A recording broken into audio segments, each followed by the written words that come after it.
The morning sun filtered through the cafe's windows, casting long shadows across the empty tables. I stood behind the counter, running my fingers over the worn wood where thousands of coffee cups had left their mark over the years. In a few hours, I would have to hand over the keys to my slice of heaven, the Morning Light Cafe. "Sarah, you know this is for the best," Margaret Richardson said, adjusting her designer scarf with manicured fingers. My mother-in-law had the remarkable ability to make even sympathy sound condescending. "Running a cafe is hardly suitable for a widow in your position." My position. As if losing James 3 months ago had somehow diminished me, transformed me from a successful business owner into someone who needed their protection and guidance. The Richardsons had never approved of their son marrying a small-town baker, as they liked to call me, though they'd managed to hide their disdain better when James was alive. "The cafe is doing well," I said, trying to keep my voice steady. "Our revenue has actually increased since we added the new breakfast menu." "Dear," Margaret sighed, sharing a knowing look with her husband George, who stood examining our local art wall like he was appraising garage sale items. "The numbers you think are doing well are barely surviving. The property taxes alone in this area." I bit back her response. They had no idea about the property taxes because I had never shown them the real books. James and I had kept certain aspects of the cafe's operation private, knowing his parents' tendency to meddle. If they knew the truth about our financial situation, about the plans we'd made. But James was gone now, taken by a sudden heart attack at 34, and his parents had spent the last 3 months systematically dismantling everything we built together. "The papers are ready," George announced, finally turning from his inspection of local artwork. "Mr. Phillips will be here at noon to finalize the sale." Mr. Phillips, their family lawyer who had appeared with suspicious speed after James's death, armed with documents showing that the Richardsons had some claim to the cafe through a complex web of family trust agreements. I still wasn't sure how they'd managed it, but they'd made it clear that fighting them would cost more than I could afford. "I need to finish packing," I said, turning away to hide the tears threatening to spill. The storage room still held boxes of James's things, recipes we developed together, photos of our early days when the cafe was just a dream, the special roasting equipment he'd surprised me with on our last anniversary. "Don't worry about any of that," Margaret said briskly. "We'll have people handle the clearance. You should focus on finding alternative employment." The way she said it made it clear she had something specific in mind. Probably the receptionist position at George's law firm that she'd been none too subtly suggesting. A respectable job, as she put it. I waited until they left before allowing myself to break down. Sliding down behind the counter, I pulled out the worn leather notebook James and I had used to plan our future. Inside, behind the recipe notes and profit projections, was a letter from the city planning department dated just 2 weeks before James died. "Dear Mr. and Mrs. Richardson," it began, "regarding your inquiry about the proposed downtown development project. James had been so excited when we first heard rumors about the city's plans. Our cafe sat at the corner of what would become the centerpiece of a massive urban renewal project. The entire block would be transformed into a modern shopping and entertainment district. We had attended city council meetings in secret, gathering information, making plans. The property values would skyrocket once the project was announced. Several developers had already made discreet inquiries, offering to buy the building for well above market value. But we had bigger plans." I pulled out another document from the notebook.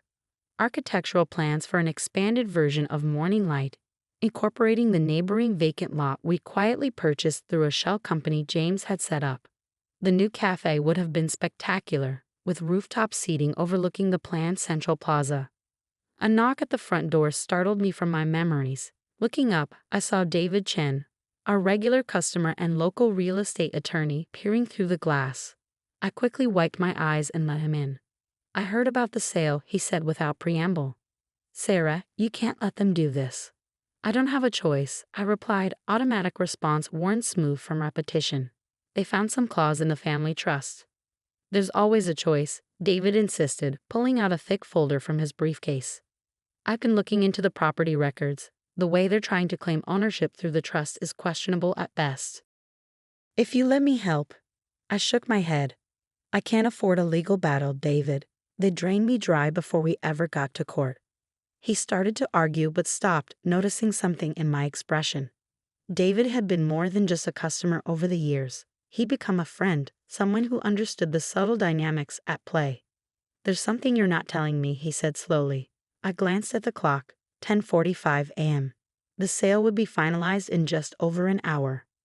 Part of me wanted to tell David everything, to share the secret James and I had kept so carefully. But the other part, the part that had spent weeks planning this moment, knew better. "Just promise me one thing," I said, pulling an envelope from under the counter. "Deliver this to Margaret and George in exactly 2 months." David took the envelope, frowning. "Sarah, what are you?" "Promise me," I insisted. 2 months from today, no sooner." He tucked the envelope into his jacket pocket, still looking concerned. "At least let me look over the sale documents before you sign. Make sure they're not." "It's done." I cut him off. "The terms are set. Just trust me on this." After David left, I spent the remaining time walking through the cafe, touching each table, each piece of equipment. The antique espresso machine James had restored himself. The wall of customer photos we'd accumulated over 5 years of business. The hidden corner table where he proposed, getting down on one knee with a ring nestled in a coffee cup. At precisely noon, the bell above the door chimed. Mr. Phillips entered, followed by Margaret and George, all three impeccably dressed for what they clearly saw as a victory lap. "Shall we begin?" Mr. Phillips asked, spreading documents across our largest table. I sat down across from them, the leather notebook clutched in my lap like a shield. Margaret was already talking about their plans for the space. Some pretentious wine bar concept that would elevate the neighborhood. If only they knew. I signed where indicated, each stroke of the pen feeling like a betrayal and a triumph all at once. James would have understood. He would have seen the beautiful irony of it all. "Here are the keys," I said, placing them on the table. "The property's all yours." "Sarah," Margaret said, her voice dripping with insincere concern. "I know this is difficult, but you'll see we're right. This is really the best thing for everyone." I stood gathering my few remaining belongings. At the door, I turned back one last time, taking in the sight of them examining their new acquisition like vultures picking over prey. "You're right about one thing," I said softly. "This really is for the best." They didn't even look up as I left, didn't notice the small smile playing at my lips. In exactly 2 months, they would understand exactly what they'd bought and what they'd lost. But for now, I had a plan to set in motion and a promise to keep to James. The game was only beginning. 2 weeks after the sale, I sat in my small apartment reviewing the documents James and I had spent years gathering. Property assessments, zoning ordinances, environmental impact studies, all carefully organized in color-coded folders. The wall above my desk was covered in maps and city planning documents showing exactly why our little corner cafe was worth far more than the Richardsons realized. My phone buzzed. A message from David. "They've started renovations. Margaret's supervising personally." I smiled, imagining my mother-in-law micromanaging the contractors, completely unaware of what lay beneath the cafe's foundation. The geological surveys we'd commissioned had confirmed it. Our property sat at the only viable access point for the underground parking structure central to the city's development plan. Without our land, the entire project would have to be redesigned at massive expense. A knock at my door interrupted my thoughts. It was Amy, my former head barista and closest confidant. "You need to see this," she said, holding up her phone. On the screen was Margaret Richardson's latest social media post, a photo of her standing in front of Morning Light, now stripped of its signage. The caption read, "Exciting changes coming. The Richardson Wine Bar will bring sophistication to this neglected neighborhood." "Neglected?" I muttered. "We have lines around the block every morning." "There's more," Amy said, scrolling through photos. "They're gutting everything, even the original hardwood floors James restored." The mention of James sent a familiar pang through my chest. He would have hated seeing his beloved cafe dismantled, but he also would have appreciated the irony of what was coming. "Have they found it yet?" I asked. Amy shook her head. "No sign they've discovered the basement vault. Though they did hit a snag when they tried to remove the espresso bar. Apparently it's anchored deeper than they expected." Of course it was. James had installed that bar himself, making sure it concealed the entrance to the vault where we kept our most important documents, including the original property deed with its very special clause. "Any word from City Hall?" I asked, turning back to my wall of documents. Nothing public yet, but my cousin in the planning department says the announcement is coming soon. They're just waiting for the final environmental impact reports. I nodded, checking my calendar. 6 weeks until David would deliver my envelope to the Richardsons. The timing had to be perfect. Just then, my phone rang. Margaret's number. I had ignored her calls since the sale, but something told me to answer this one. Sarah. Her voice held an unfamiliar note of tension. We need to discuss something about the property. I believe the sale was final. I replied coolly, the property is yours now. Yes, well, she paused. We've encountered some structural issues during renovations. The contractor found some kind of reinforced room beneath the main floor. The plans you provided didn't show any basement level. I smiled. You mean the plans your lawyer provided? The ones your son helped me falsify before he died. The silence on the other end was satisfying. What'd you just say? Margaret's voice had gone sharp. Nothing you need to worry about, I said sweetly. The property is yours now, structural surprises and all. Good luck with the wine bar. I hung up before she could respond, my heart racing. The game was entering its next phase. That evening, I met David at a small diner across town. The envelope I'd given him sat between us on the table as he reviewed the documents I brought. This is incredible, he said, examining the original property deed. The clause about mineral and development rights and the geographic survey results. Sarah, do you realize what this means? It means the Richardsons bought a surface property without reading the fine print. I replied, everything below ground level, including the access rights the city needs for their project, still belongs to me. David shook his head in amazement. James helped you set this up. It was his idea originally. We knew his parents would try something if anything happened to him. They never could accept that he chose a different path from their plans. I thought back to the days when James first told his parents he was leaving their law firm to open a cafe with me. The look of disgust on George's face, Margaret's tears and accusations. They had spent years trying to control him through the family trust, never realizing he was always one step ahead. The city will announce the development project next week, David said, checking his phone. Once they do, property values in the area will skyrocket. The Richardsons will think they've hit the jackpot. Until they try to sell, finished, and discover they can't without my approval. The development can't proceed without the underground access rights, and those belong to me. They'll fight it, David warned. They have resources, connections. And I have this, I said, pulling out one final document, a letter in James's handwriting, dated just days before his death. It detailed everything. His parents' attempts to control him through financial manipulation, their threats when he refused to fall in line, and most importantly, his decision to protect our future by separating the property rights.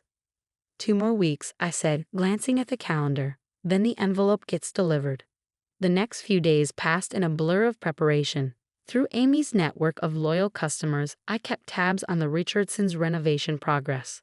They had finally discovered the vault, but the reinforced door had stymied their attempts to open it. Margaret was apparently furious, convinced I was hiding something valuable inside. She wasn't wrong, but she was looking in the wrong direction. 1 week before the envelope's delivery date, the city made its announcement. The downtown development project was unveiled with great fanfare. A $1 billion investment that would transform our quiet neighborhood into a bustling urban center. Property values doubled overnight. Real estate agents began circling like sharks, making offers on any available space. The Richardson social media exploded with self-congratulatory posts about their investment vision in acquiring the cafe. I watched it all from my apartment, adding each new development to my wall of evidence. The city's plans now included detailed renderings of the underground parking structure, accessible only through our property. Engineers had confirmed there was no alternate route that wouldn't require demolishing historic buildings. Then came the call I'd been waiting for. Ms. Mitchell. The voice belonged to Daniel Morgan, chief developer for the city project. We need to discuss the property at 425 Oak Street. The Richardson Wine Bar? I asked innocently. Yes, well, that's partly why I'm calling. We've discovered some complications with the property rights. Our records show you still hold title to certain aspects of the land. I sat back in my chair, James's letter on the desk before me. I'm aware. We'd like to set up a meeting to discuss acquisition of those rights. The project timeline is rather urgent. Of course, I said. But I should warn you, I've already received several offers. He named a figure that made my heart skip. I countered with a higher one. By the end of the call, we had a tentative agreement that would make me a very wealthy woman. But it wasn't about the money. It never had been. 2 days before the envelope's scheduled delivery, Margaret showed up at my apartment unannounced. She looked different, her usual perfect composure cracked around the edges. "What are you playing at?" she demanded as soon as I opened the door. "The city's developers keep talking about complications with the property." "What did you do?" I let her in, watching as she took in my wall of documents, her eyes widening as she began to understand.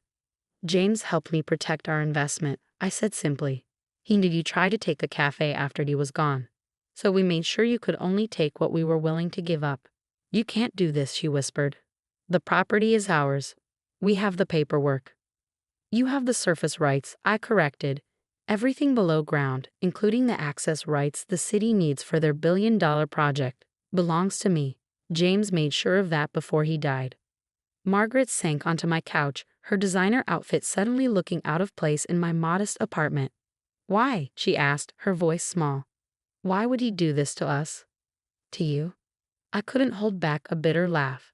"You spent years trying to control him, belittling his choices, using the family trust to manipulate him. He built something real, something honest, and you couldn't stand it."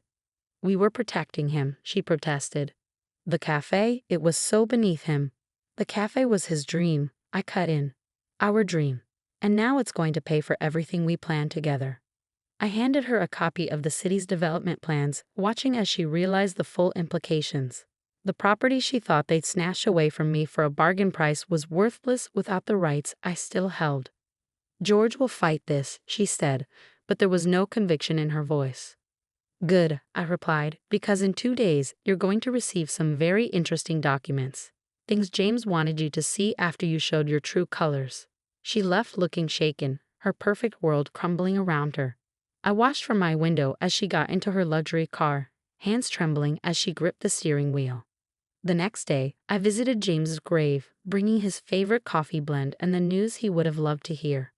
"We did it," I whispered, touching the cool stone. "Everything we planned, everything we built. It's all working out exactly as you said it would." In less than 24 hours, David would deliver the envelope that would change everything. Inside were copies of every document proving the Richardsons' manipulation, James's letter detailing their threats, and most importantly, proof that he had outsmarted them one final time. The game was almost over, and justice was about to be served in ways they never saw coming. The morning David was scheduled to deliver the envelope, I sat in his office watching the security feed from the Richardsons' law firm on his laptop. At precisely 9 a.m., he walked into their plush reception area, envelope in hand. "They're all gathered in the conference room," he told me through our phone connection. "George, Margaret, their lawyers, even some of the senior partners." "Perfect," I replied, my heart racing. Just like James would have wanted. The feed showed David being escorted into the conference room. I couldn't hear the conversation, but I could see Margaret's face go pale as she opened the envelope. George grabbed the documents from her hands, his expression darkening with each page he read. Inside that envelope was everything. Proof that James had legally separated the surface and subsurface property rights years ago. Documentation of the Richardsons' attempts to manipulate him through the family trusts, and most devastatingly, James's final letter to his parents. "Dear Mother and Father," it began. "If you're reading this, then everything has happened exactly as I predicted. You've tried to take what Sarah and I built, thinking you could simply sweep in and claim it as your own. But I've spent years preparing for this moment, protecting our legacy from your greed." My phone buzzed. A message from Amy. "You need to see this. They're tearing up the cafe floor." Attached was a photo showing contractors breaking through the hardwood, revealing the reinforced concrete beneath. They were obviously looking for something, not realizing that the real treasure wasn't in the vault they'd discovered. Back on the security feed, I watched George stand up suddenly, his face contorted with rage. The other lawyers were passing documents around, their expressions growing more concerned by the minute. "They just found the property records," David narrated. "They're realizing that without the subsurface rights, they can't sell to any developers. The wine bar is worthless. Another message from Amy. City inspectors just showed up. They're posting notices about required permits for structural modifications. Everything was falling into place exactly as James had planned. The Richardsons had been so eager to seize control of the cafe that they hadn't bothered with proper due diligence. Now their rushed renovations were about to cost them dearly. My phone rang. Daniel Morgan from the City Development Office. "Ms. Mitchell," he said without preamble. "We've reviewed your counteroffer for the subsurface rights. The council has approved the full amount." I smiled, thinking of the number we discussed, nearly 3 times what the Richardsons had paid for the entire cafe. "When would you like to meet to finalize the paperwork?" I asked. "That's actually why I'm calling," he replied. "The Richardsons' lawyers just contacted us. They're claiming fraud, saying the property rights separation wasn't properly disclosed during the sale." "Check the sales contract," I said calmly.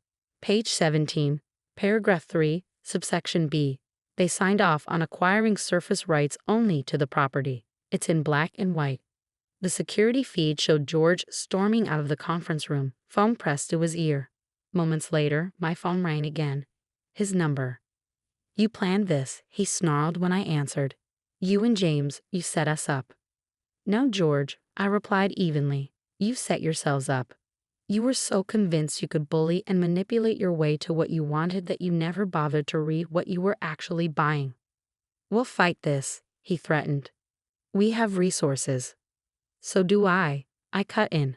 "Thanks to you, actually. The money you paid for the cafe surface rights, James and I used it to hire the best property rights attorneys in the state. Would you like their numbers?" After he hung up, I watched through the security feed as he returned to the conference room. The other lawyers were packing up their briefcases, clearly wanting no part of what was coming. Margaret sat alone at the table, still reading James's letter. Through the grainy footage, I could see tears running down her face. By afternoon, news of the development project had hit the local media. Property values in the area soared even higher as details of the planned transformation emerged. The Richardsons' wine bar concept, which had seemed pretentious before, now looked hopelessly out of place in what would become the city's premier shopping and entertainment district. I met Amy for coffee at our old rival cafe across town. She handed me her phone, showing social media lighting up with the story. "They're saying the Richardsons got conned," she said, scrolling through comments. "But anyone who knows the real story is celebrating. You should see what your old customers are saying." I smiled, remembering all the regulars who had supported us over the years, who had understood what Morning Light meant to the community. They would appreciate the justice of it all. A text from David interrupted our conversation. "Margaret's here. She wants to talk." 20 minutes later, I walked into David's office to find my mother-in-law sitting alone, looking smaller and older than I remembered. James' letter lay on the table between us. "Why didn't he tell us," she asked quietly, "about the development plans, about what you were building together?" "Would you have listened?" I countered. "Or would you have tried to take control of that too?" She dabbed at her eyes with an expensive handkerchief. "We thought we were protecting him. The family name, the legacy." "James built his own legacy," I said firmly. Morning Light wasn't just a cafe.